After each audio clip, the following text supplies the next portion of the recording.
ಬರಬೇಕಾಗ್ತದೆ. ಅದಾದ ನಂತರ ಎಷ್ಟೋ ವರ್ಷಗಳ ಬದಲಾವಣೆ ಮಾಡಿ ಇವತ್ತ ಇಂಗಳಿ ಗ್ರಾಮವನ್ನು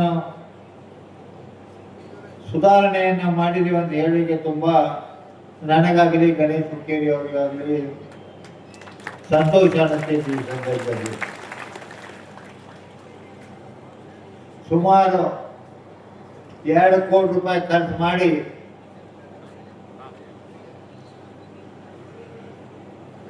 ಮರಾಠ ಸಮಾಜದ ಏನು ಬೇಡಿಕೆ ಇತ್ತು, ಒಂದು ಬೇಡಿಕೆ ಇತ್ತು, ಆ ಬೇಡಿಕೆಯ ಪ್ರಕಾರ ಒಂದು ಸಭಾಭವನವನ್ನು ಕಟ್ಟಿ ಆ ಸಭಾಭವನದಲ್ಲೇ ನೀರು ಬರ್ತಾ ಇತ್ತು.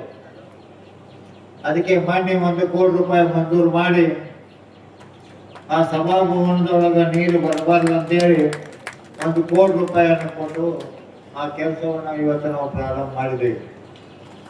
ಬರೀ ಇಂಗಳಿ ಊರು ಅಷ್ಟ ಅಲ್ಲ, ಪ್ರತಿಯೊಂದು ಊರಲ್ಲಿ ಎಲ್ಲೆಲ್ಲಿ ಮರಾಠ ಸಮಾಜದವರ ಬೇಡಿಕೆ ಇತ್ತು ಆ ಬೇಡಿಕೆಯನ್ನ ನಾವು ಪೂರ್ತಿ ಮಾಡಿದ್ದೇವೆ. ಉದಾಹರಣೆ ಮಾದರಿ ಇಂಗಳಿ ಎಲ್ಲೆಲ್ಲಿ ಬೇಡಿಕೆ ಇತ್ತು ಸಮಾಜದವರು ಕಾರ್ಯಕ್ರಮ ಮಾಡಲಿಕ್ಕೆ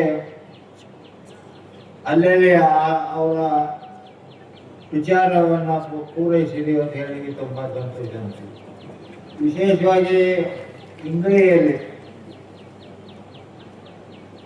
ಇಂಗಳಿಯಲ್ಲಿ ಈ ಕೃಷ್ಣಾ ನದಿಯಿಂದ ಹಿನ್ನೀರಿಂದ ಎಲ್ಲ ಜಮೀನೊಳಗೆ ನೀರು ಬರ್ತಿತ್ತು. ಇಲ್ಲಿ ಎಲ್ಲ ಜಮೀನು ಸೌಳದೊಳಗಿದೆ. ರೈತರು ಹೇಳ್ತಾ ಇದ್ರು ಈ ಸೌಳದವಳ ಭೂಮಿಯನ್ನ ನೀರಾವರಿ ಮಾಡಿಕೊಡು ನಾವು ಅಂತೇಳಿ. ನೀರಾವರಿ ಮಾಡಿಕೊಡು ಅಂತ ಹೇಳಿದ್ಮ್ಯಾಗ ಮೊದಲೇ ಹಂತದಲ್ಲಿ ಸುಮಾರು 2 ಕೋಟಿ ರೂಪಾಯಿ ಖರ್ಚು ಮಾಡಿ ಆ ಸೌಳದವಳ ಭೂಮಿಯನ್ನ ಇವತ್ತು ಫಲವತ್ತಾಗಿ ಮಾಡಿದೆ ಅಂತ ಹೇಳಿ ತುಂಬಾ ಸಂತೋಷ ಅನಿಸ್ತಿದ್ವಿ. ಅದರ ಪ್ರಕಾರ 2ನೇ ಕಂತು ಮತ್ತೆ ಇಲ್ಲೇ ಇಂಗಳಿ ಗ್ರಾಮಕ್ಕೆ ತಂದ